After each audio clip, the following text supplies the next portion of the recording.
Hello, my wonderful computer science students. Welcome to another lesson in Unit 4, Iteration. For this lesson, we are going to be going over algorithms for strings and specifically using the for loop to go over these kind of common algorithms or kind of common things that we want to do with strings. For loops are great for working with strings. You'll see them used with strings a lot, just because strings have a set boundary with their indices. They start at 0 and they go up to the length of their string. So we're going to go over the following 3 common string algorithms and talk about how we get the code for them and then how we can use them to do what we want to do. Okay. These 3 are covered in the AP CSA course exam description, so that's why we're specifically going over these 3. I'm sure you could come up with plenty of common string algorithms, but we're going to focus in on these 3. The first one is finding if one or more substrings has a particular property. So for example, this algorithm can help us answer questions like how many times does the letter E appear in a word, or how many words are in a sentence. How many properties can you find in a string?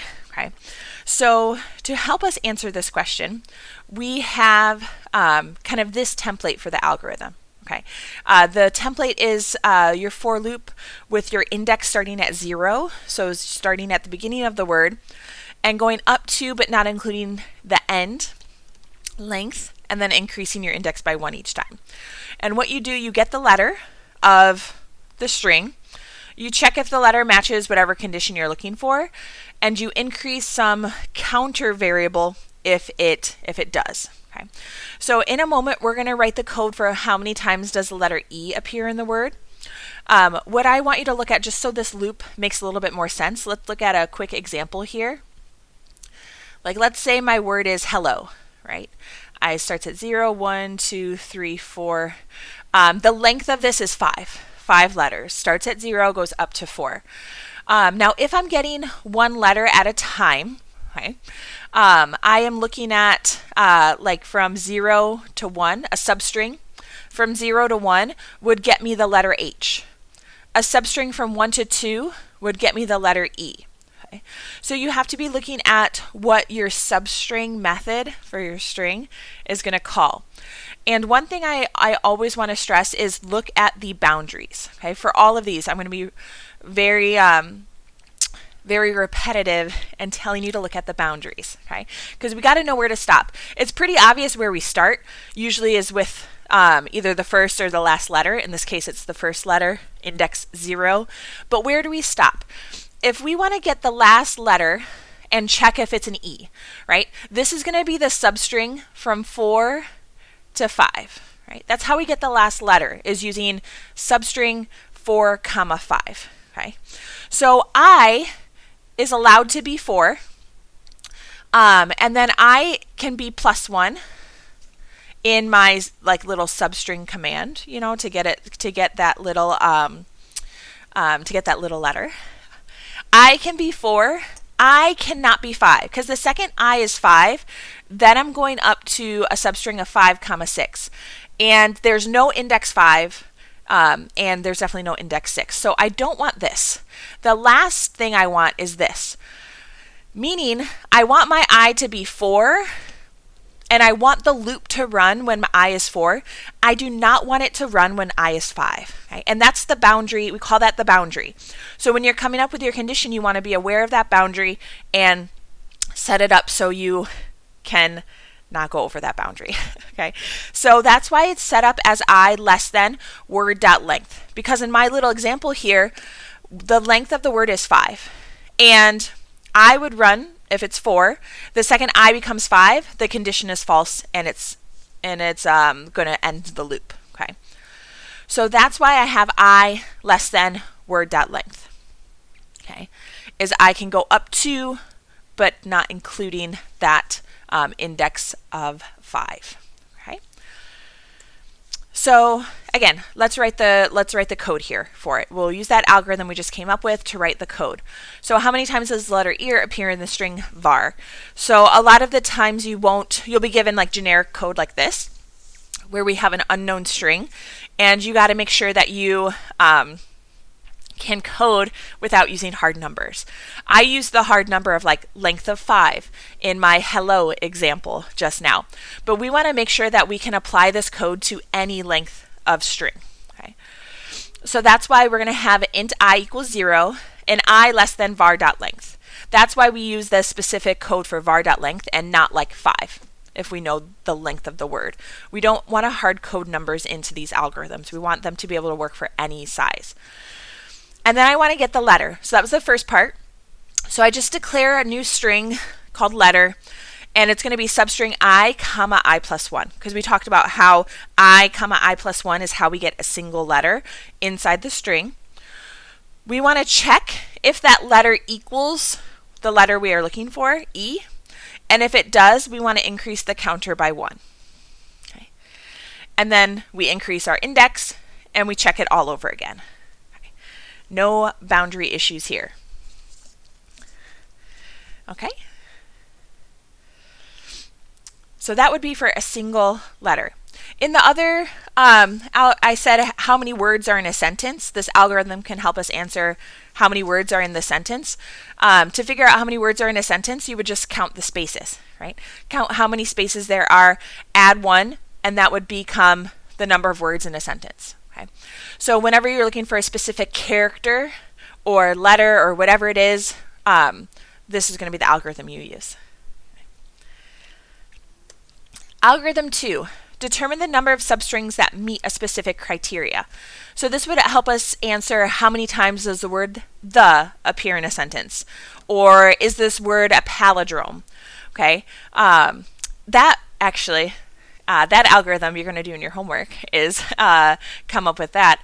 But let's go over how many times does the word the appear in a sentence. What algorithm can we come up with to help us answer that question?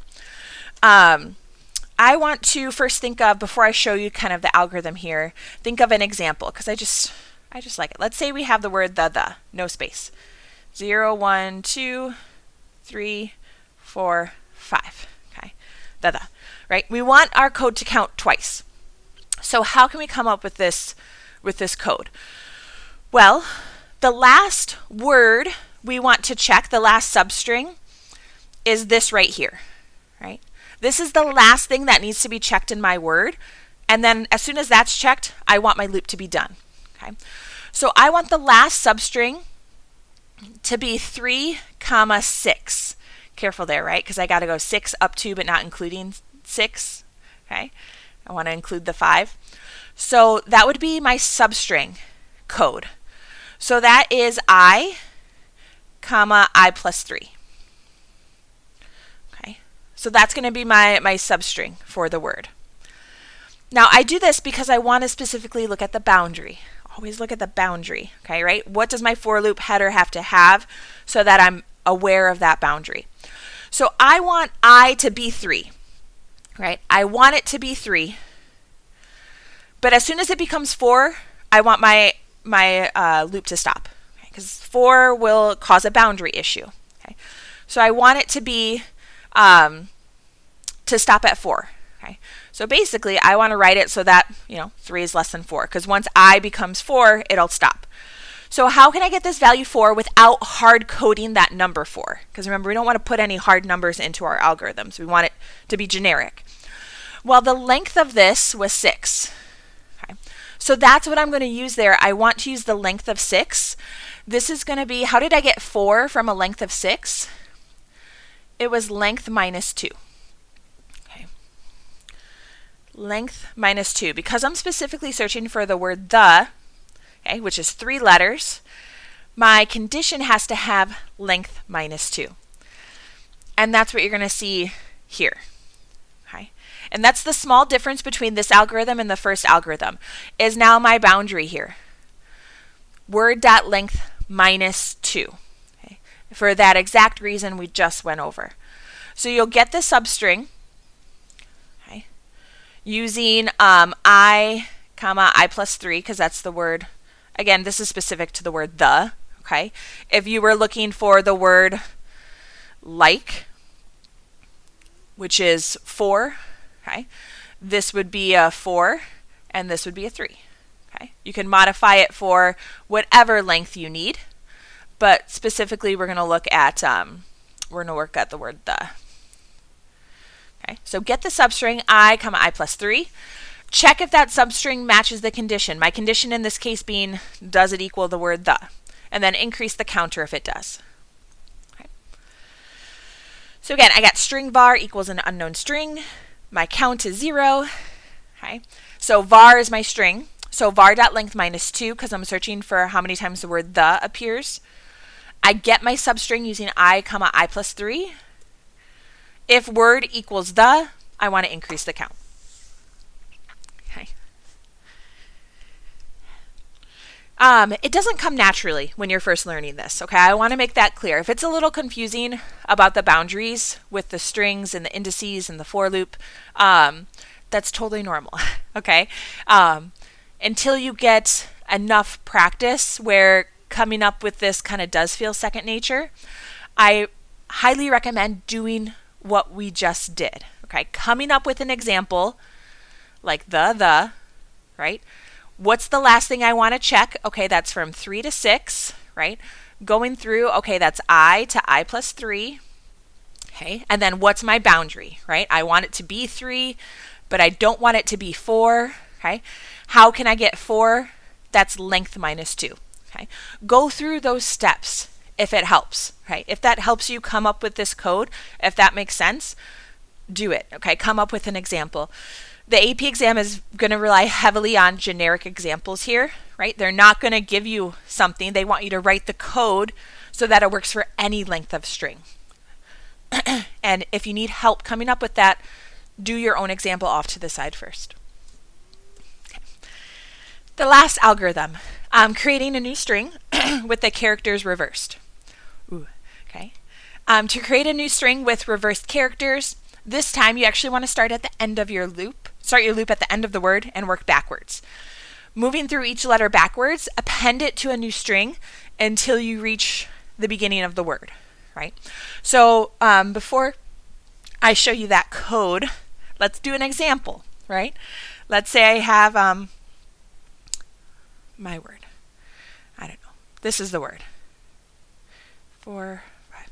And I want to go backwards, right? So I'm going to start with D.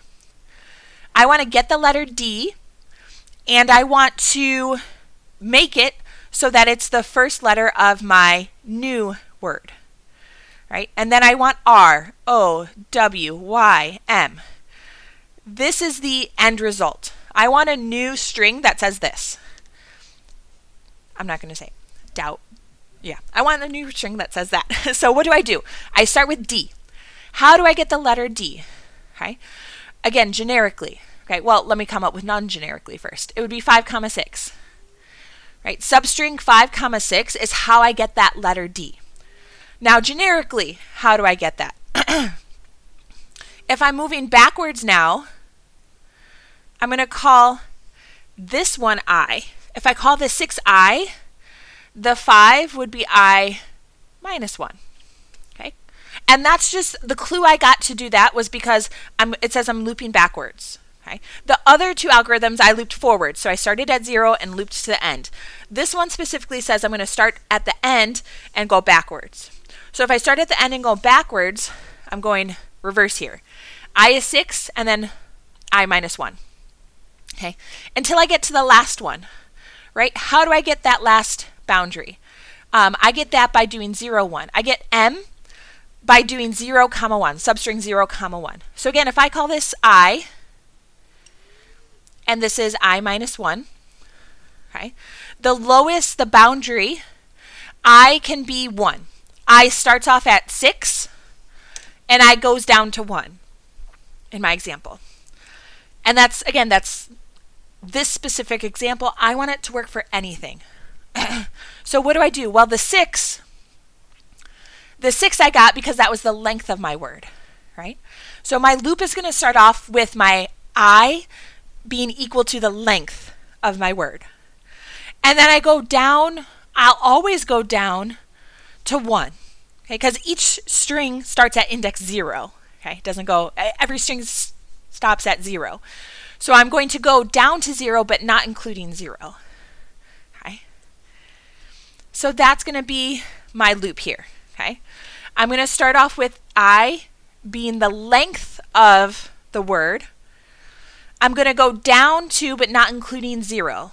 I could have also written this as I greater than or equal to 1, because indices are integers. Either one would have worked. And then I decreases by 1 each time. Okay. And what you do inside there is just take your new var. Okay. New var is the empty string. That's where you're going to have your new string. And just append what we talked about, the substring of I minus 1, comma I each time. Look good? It takes practice. Those are the 3 common algorithms. So anything that you're asked to do from here, most of the things that you're asked to do from here, you can use some variation of the algorithms we just went over. You'll have to change it slightly to get it to work for the situation you want. But you can do that and come up with your code there. Okay. The last thing I want to do for this section of notes is go over 3 multiple choice practice questions that deal with string algorithms. Okay. So here's one. Okay. It says, consider the following code segment. What is stored in the value str after the code is run? Okay. So I'm going to show you first how we can do this just with a trace. Okay. So we'll just trace through this. I have string word equals computer, and I have str equals an empty string. Okay. And then, so word is computer, str is empty string, and then I have this for loop. Okay. You'll see this, again, I told you, you'll see this for loop very often. It'll become maybe second nature to you, hopefully, to see that we're starting at index 0. So we're starting at the beginning of the word. We're going up each index by 1 until we reach the end. It says if I mod 2 is equal to 0, then you take that substring I comma I plus 1. And again, this code is so common. I want you to start recognizing that as, okay, I'm taking a letter. Okay, that means I'm taking a single letter from this word, and I'm putting it in front of the letter that is already in str. Let's trace through that, okay, because that can be a little confusing. I starts off as 0, okay. 0, 0 mod 2 is 0, okay, perfect. So that means I'm taking my word, substring 0, comma 1, which is this right here. I'll label this so it's a little easier to see. Okay, and I'm adding it to str. Okay, easy enough. Okay, and then I becomes 1, and 1 mod 2 is 1. Okay, so nothing happens. When I becomes 2, something happens again, because 2 mod 2 is 0. So now, get my little eraser here. Now I have something happening 2, comma 3. Okay, 2, comma 3. That letter is M. So I'm going to take the letter M, and I'm going to attach it to what is already in string, or excuse me, str, which is C. So this means this is going to be an M C now. Okay. Nothing happens when I is 3. When I is 4, something else happens. Okay. Because 4 mod 2 is 0, so now I get 4, comma 5. 4, comma 5 is a U. Right. I take the U and I add it to what is already stored in MC. So this becomes UMC. Nothing happens when I is 5. Okay. When do I stop? Word dot length is 8. So the last thing that runs is when I is 5. So let's keep that in mind. 5 doesn't, nothing happens. 6 mod 2 is 0. Okay, so that means I'm taking 6 comma 7. Sorry, my chicken scratch here on the computer is getting a little out of hand. But hopefully you're following still. 6 comma 7. 6 comma 7 is this letter right here. So I take E and I add it to what's already stored. So I get EUMC. Okay. And then from there, I becomes 7, 7, nothing happens. As soon as I becomes 8, my loop stops. Once I is 8, 8 less than 8 is false, and my loop is done. Okay. And what is stored in this value is E. Even after this first line, right, as soon as you got MC, you could have eliminated basically everything. Okay, and which is nice about the multiple choice questions. A lot of the times, the answer will become obvious after 1 or 2 loops. Sometimes you need to go all the way to the end like we did. But pay attention to what your choices are, because if you're very confident in your first couple steps of what's happening, you don't have to trace the rest to figure out what's at the end here. Okay. Speaking of tracing, okay, I traced through all of this. Okay. Let me erase some of it. I traced through all of it to get my answer. When you get confident enough, you don't always have to trace. Okay? And what do I mean? Okay, so I've been doing this a while, obviously. So what I would do if I saw this for the first time, I would look at this loop header and say, okay, I'm going through each index one by one. Okay? I'm checking if that index is even. Because that's really what this did. Is the index even? Okay, and if it is, okay, I'm going to take the letter of that even index and I'm going to add it before my string. Okay, so what I could have done is looked at, just said, okay, here are all my even indexes. I'm going to use these letters, okay, and I'm going to start with C, then put an M, U, and an E in front. Okay. Even indexes, the letter, since I'm moving start to finish, the letter goes before the letter that came before it. Okay. And I would be able to get EUMC in less than 30 seconds. Okay. So you'll get to that point when you practice it enough. Okay. Trace all you want right now. Tracing helps you get better to recognize these patterns. Okay, I've talked too much. Let's go to number 2. I'm going to click through this because I had a few little pieces of help there. Okay, so number 2. Consider the following code segment. What is stored in mystery after the code is run? Okay, so notice mystery is a string, and we are adding plus equals a substring to it. Okay, so we're dealing with, even though the sequence is a sequence of numbers, mystery is going to be a string, sequence is a string. We're working with string concatenation here, okay? So the first thing I want you to notice is this loop header. We're going to start at the end of the sequence and move backwards 2 characters at a time, okay? So length, and I say move backwards 2 characters at a time because I is equal to I minus 2. Okay. And then in here, it says take the character and append it to mystery. Okay. So let's go through. Again, I'm not going to trace this in like a formal trace. I want to kind of logic through it a little bit and show you how we do it. Right? So the length is 8. Right? So I starts off as 8. And when I is 8,